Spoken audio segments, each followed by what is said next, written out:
Assalamualaikum warahmatullahi wabarakatuh. Alhamdulillah nahmaduhu wa nasta'inuhu wa nastaghfiruh wa na'udzu billahi min syururi anfusina wa min sayyiati a'malina may yahdihillahu fala mudilla lahu wa may yudlilhu fala hadiya lahu. Asyhadu an la ilaha illallah wahdahu la syarika lahu wa asyhadu anna Muhammadan abduhu wa rasuluh. Qala rabbi shrah li sadri wa yassir li amri wahlul 'uqdatam min lisani yafqahu qawli. Qala Allah ta'ala fi kitabil karim, a'udzu billahi minasy syaithanir rajim. Bismillahirrahmanirrahim. Yarfa'illahu alladhina amanu minkum walladhina utul ilma darajat. Wa qala Rasulullah sallallahu alaihi wasallam, man salaka tariqan yaltamisu fihi ilman sahalallahu lahu bihi tariqan ilal jannah. Amma ba'd. Yang saya hormati para jamaah di Masjid Rahmat Banjarwati, pertama marilah kita senantiasa memanjatkan puja dan puji syukur kehadirat Allah Subhanahu wa taala bahwa pada hari ini, yaitu hari Jumat tanggal 11 Oktober 2024, kita semuanya dalam kondisi sehat walafiat dalam lindungan Allah Subhanahu wa taala. Amin. Kedua kalinya selawat dan salam semoga tetap terlimpah atas junjungan kita Nabi besar Muhammad sallallahu alaihi wasallam. Para hadirin yang saya hormati, alhamdulillah pada pagi hari ini kita bisa melaksanakan sholat subuh secara berjamaah dan dilanjutkan dengan kajian rutin, walaupun hanya beberapa menit.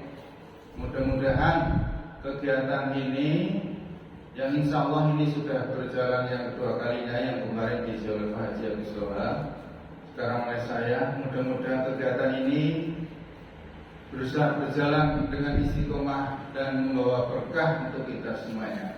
Amin.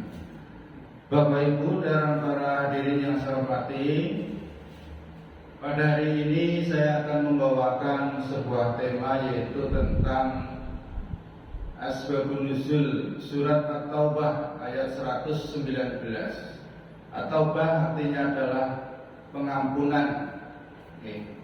Kalau tidak salah surat semuanya jumlahnya 229.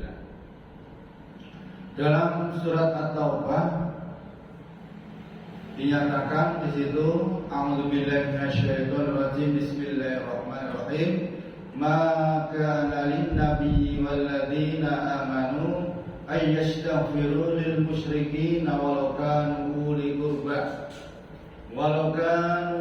qurba min ba'di ma tabayyana lahum annahum ashabul jahim. Di sini jelas sekali bahwa surat ini diturunkan ketika peristiwa kematian Abu Thalib. Abu Thalib ini adalah paman dari Nabi Muhammad sallallahu alaihi wasallam. Jadi ketika Nabi Muhammad, Nabi panutan kita itu umur sekitar 8 tahun, yang mengasuh kakeknya Abu Thalib itu meninggal dunia. Jadi setelah kakeknya Abu Thalib meninggal dunia, itu diasuh oleh pamannya, yaitu Abu Thalib. Jadi pamannya itu banyak ya, ada Hamzah, ada Abu Thalib, termasuk Abu Jahal juga termasuk pamannya sendiri. Di situ tadi dinyatakan maka nalin nabi walladzina amanu. Ada ulama yang mengartikan maka nalin nabi, dan tidak pantas bagi seorang nabi, atau dan tidak patut bagi seorang nabi. Ada juga sebagian ulama yang mengartikan dan tidak ada hak bagi seorang nabi walladzina amanu, dan bagi orang-orang yang beriman, ayyastaghfiru, memohonkan ampun kepada Allah Subhanahu wa taala, lil musyrikina, bagi orang-orang musyrik. Orang musyrik itu adalah orang yang menyembah kepada selain Allah. Ya. Jadi seorang nabi itu tidak diperkenankan, dan juga orang-orang yang beriman. Insya Allah kita yang hadir di majelis ini tergolong orang-orang yang beriman. Amin. Karena iman ini adalah salah satu bekal kita nanti dalam menghadap Sang Pencipta Allah Subhanahu wa taala.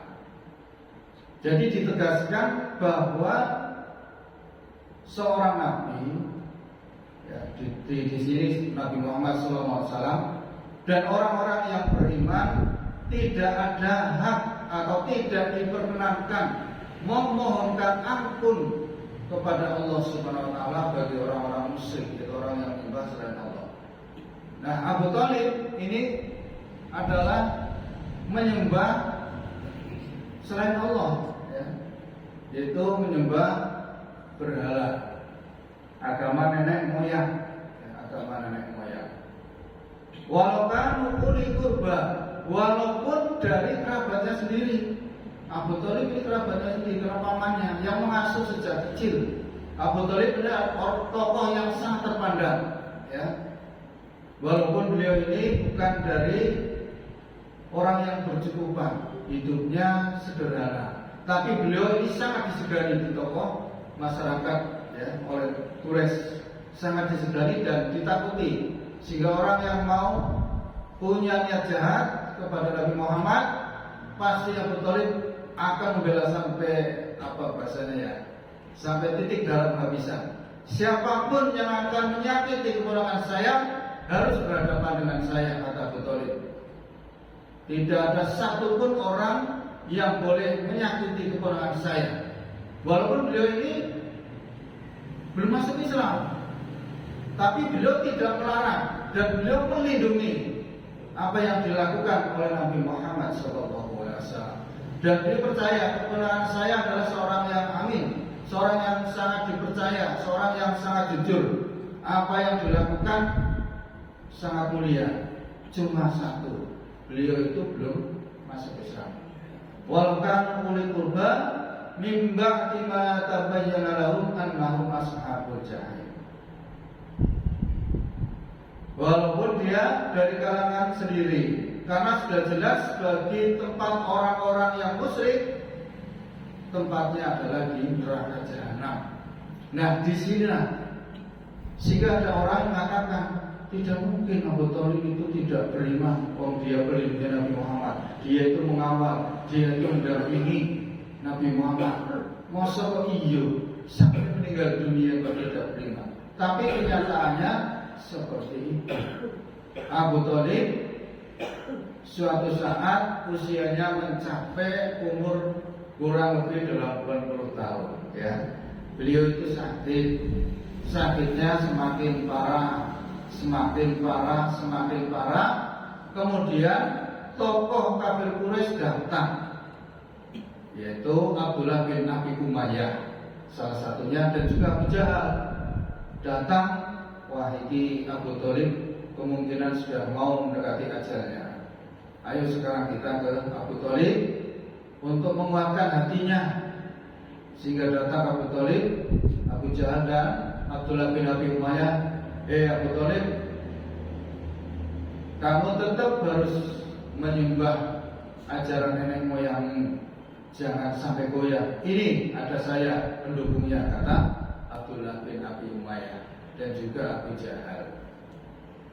Kemudian ponakannya datang juga, Nabi Muhammad SAW datang kepada Abu Thalib pamannya. Assalamualaikum ya ami pamanku. Kemudian datang Nabi Muhammad, silakan masuk. Masuk di situ, ternyata kaget Nabi Muhammad. Ternyata betul di kiri kanannya itu sudah didampingi oleh tokoh kafir Quraisy itu tadi Abu Jahal dan Abdullah bin Abi Umayyah. Nabi Muhammad kemudian berusaha untuk mengajak, karena seorang nabi itu tidak bisa memberikan hidayah atau petunjuk kepada siapapun. Nabi itu hanya menyampaikan risalah, menyampaikan ajaran yang diberikan oleh Allah melalui malaikat Jibril, disampaikan kepada umatnya, termasuk kepada pamannya sendiri. Hai pamanku, tolong ucapkan kalimat la ilaha illallah Muhammad Rasulullah. Ucapan ini nanti akan saya jadikan kekuatan saya untuk membela pamanku ketika nanti dalam pengadilan di hadapan Allah Subhanahu wa Ta'ala. Maaf ponakanku Muhammad, saya tidak bisa. Nabi Muhammad sangat teriris hatinya, sangat sedih sekali. Orang yang selama ini mendampingi, ya, selama ini istilahnya sebagai ganti orang tuanya, mengajak kemana-mana diajak oleh Abu Thalib, berdagang juga diajak. Ketika dalam perjalanan berdagang, dalam perjalanan ada pendeta Buhairah itu melihat ini kok ada rombongan banyak sekali. Dalam salah satu anggota rombongan ini ada Nabi Muhammad, itu selalu dilindungi oleh awan. Kemudian Buhairah di stop rombongan itu, yaitu Abu Thalib dan rombongannya Nabi Muhammad, disuruh masuk, kemudian diterima sebagai tamu, disuguhi, ya. Kemudian bilang sama Abu Thalib, Abu Thalib, siapa yang di luar itu? Ponakan saya Muhammad, silakan suruh masuk. Hanya Nabi Muhammad disuruh masuk dan dilihat oleh Buhairah. Setelah dilihat, wah ini ternyata keponakanmu bukan manusia biasa. Abu Thalib ini adalah calon utusan Allah. Sudah ada dalam kitabnya Buhairah, Injil itu ya. Injil yang dulu dengan sekarang sudah beda ya. Ini kamu rawat, kamu jaga, kamu lindungi, nanti dalam perjalanan sampai pulang, ini manusia yang paling mulia di sisi Allah. Ya, dijaga keselamatannya. Siap, kata Abu Thalib. Saya akan mendampingi, mengawal, melindungi keponakan saya Muhammad yang paling saya cintai. Bahkan cintanya Abu Thalib melebihi cintanya terhadap anaknya sendiri. Ketika mau makan, tanya istrinya, istriku, ponakan sudah makan atau belum? Ponakanku lagi. Ya, karena ini adalah titipan, harus kita jaga, kita rawat. Sangat sayang beliau terhadap Nabi Muhammad, seorang paman. Tapi beliau Nabi Muhammad SAW sangat sedih sekali, ya. Orang yang dicintai, orang yang sangat dekat sekali, ketika menjelang ajalnya diajak untuk mengucapkan kalimat la ilaha illallah Muhammad Rasulullah, beliau tidak berkenan. Maaf Nabi Muhammad, ponakan yang saya cintai, saya tidak bisa memenuhi ajakan. Saya tetap konsisten. Kenapa? Ada seorang ulama mengatakan bahwa ketika beliau menjelang wafat, yaitu Abu Jahal dan Abdullah bin Abi Umayyah terus mendampingi terus, jangan sampai Nabi Muhammad itu mau mengambil hatinya, jangan sampai Nabi Muhammad itu mempengaruhi pamannya masuk Islam, ya. Akhirnya sampai meninggal beliau tidak mau mengucapkan kalimat la ilaha illallah. Kemudian Nabi Muhammad, ya Allah, saya sangat bersedih sekali. Pamanku yang selama ini melindungi saya, merawat saya, kok begini. Saya tetap akan berjuang, saya akan tetap berusaha untuk memohonkan ampun paman saya.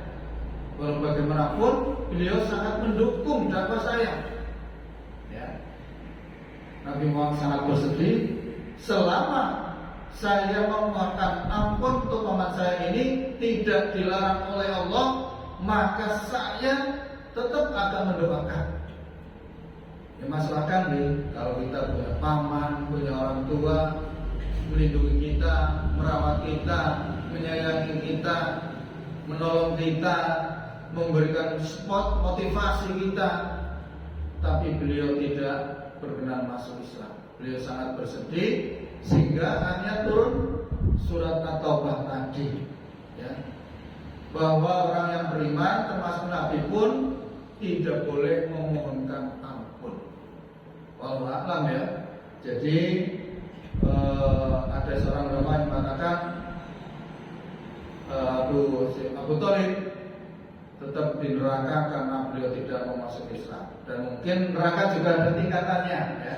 Dan neraka yang paling parah, yang paling berat, mungkin umpamanya Abu Thalib, kata ulama itu, di neraka yang lebih ringan karena beliau sangat mendukung dakwah Islam. Itulah hidayah. Kita bersyukur kepada Allah Subhanahu wa taala sampai detik ini, dan mudah-mudahan suatu saat kita menghadap Allah dalam keadaan husnul khotimah. Amin. Karena hidayah itu suatu yang sangat mahal sekali, tidak bisa diukur dengan apapun, ya. Kemudian ada ayat lagi yang menguatkan tentang peristiwa kematian Abu Thalib, ya, dalam surat Al-Qasas ayat 56. A'udzubillahi minasyaitonir rajim. Bismillahirrahmanirrahim.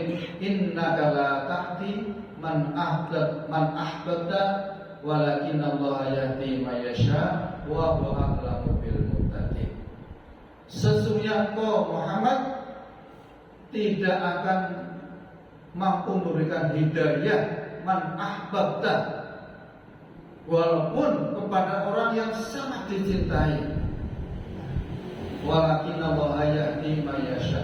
Dan Allah Maha mengetahui, wa huwa a'lamu bil muhtadin, dan Allah Maha mengetahui siapa orang yang mau menerima hidayah atau petunjuk dari Allah Subhanahu wa taala. Jadi setelah diturunkannya ayat tadi, pertama surat At-Taubah ayat 113, ini jelas sekali kita sebagai orang yang beriman tidak diperkenankan memohonkan ampun kepada orang-orang yang musyrik, orang yang menyembah selain Allah. Kalau waktu itu orang musyrik di kalangan kafir Quraisy yang banyak adalah menyembah berhala, kecuali para ulama, kecuali orang-orang yang belum diturunkan Islam, itu barangkali masih diampuni. Tapi ketika Islam sudah datang, sudah disampaikan oleh Nabi Muhammad, orang itu tetap musyrik, tidak mau beriman, ini jelas tidak diampuni dosanya oleh Allah Subhanahu wa taala. Dan alhamdulillah tadi saya juga membacakan sebuah hadis, man salaka thariqan yaltamisu fihi ilman sahalallahu lahu bihi thariqan ilal jannah. Barang siapa yang melangkahkan kakinya menuju suatu majlis, termasuk kita sekarang ini, ya. Barang siapa yang melangkahkan kakinya menuju suatu majlis untuk menuntut ilmu, insya Allah akan memudahkan kita jalan menuju surganya Allah Subhanahu wa taala. Mudah-mudahan yang ada di sini kita semuanya tergolong orang-orang yang diberikan kemudahan oleh Allah Subhanahu wa taala untuk masuk surganya Allah Subhanahu wa taala. Dan mudah-mudahan kita selalu istiqomah dalam beribadah kepada Allah, kita selalu bergaul dengan orang-orang yang beriman sehingga terus bisa memperkuat keimanan kita. Kita selalu menambah keilmuan kita tentang wawasan keislaman, kita tingkatkan ibadah kita. Dan saya juga bersyukur sekali di Masjid Al-Ikhlas sekarang sudah ada struktur baru, Jumat semangat baru, ada kajian akhir bulan, alhamdulillah kemarin juga sudah berjalan, dan yang ini juga alhamdulillah sudah berjalan. Mudah-mudahan semuanya tetap semangat, ya, memakmurkan masjid dan tetap semangat untuk meningkatkan keimanan kita terhadap Allah SWT. Mungkin ini yang bisa saya sampaikan, ya. Kurang lebihnya saya mohon maaf apabila ada kata atau kalimat yang kurang berkenan. Semoga semuanya yang berada di sini dalam pengampunan Allah Subhanahu wa taala. Mari kita sejenak berdoa, mudah-mudahan kita diberikan keselamatan oleh Allah Subhanahu wa taala. A'udzubillahi minasyaitonir rajim. Bismillahirrahmanirrahim. Hamdan na'imin, hamdan syakirin, hamdan yuafi ni'amahu wa yukafi masidah. Ya Rabbana lakal hamdu kama yanbaghi li jalali wajhika wa 'azimi sultanik. Allahumma shalli ala Muhammad wa ala ali Muhammad. Allahumma ighfir lil muslimin wal muslimat wal mu'minin wal mu'minat al ahya'i minhum wal amwat innaka sami'un qaribun mujibud da'wat wa ya qadil hajat. Rabbana hab lana min azwajina wa dhurriyyatina qurrata a'yun waj'alna lil muttaqina imama. Rabbana innana sami'na munadiyan yunadi lil imani an aminu bi rabbikum fa amanna. Rabbana faghfir lana dhunubana wa kaffir 'anna sayyi'atina wa tawaffana ma'al abrar. Rabbana atina fid dunya hasanah wa fil akhirati hasanah wa qina adzabannar. Wa sallallahu ala sayyidina Muhammadin. Subhana rabbika rabbil izzati amma yasifun. Wassalamu ala mursalin walhamdulillahi rabbil alamin. Wassalamualaikum warahmatullahi wabarakatuh.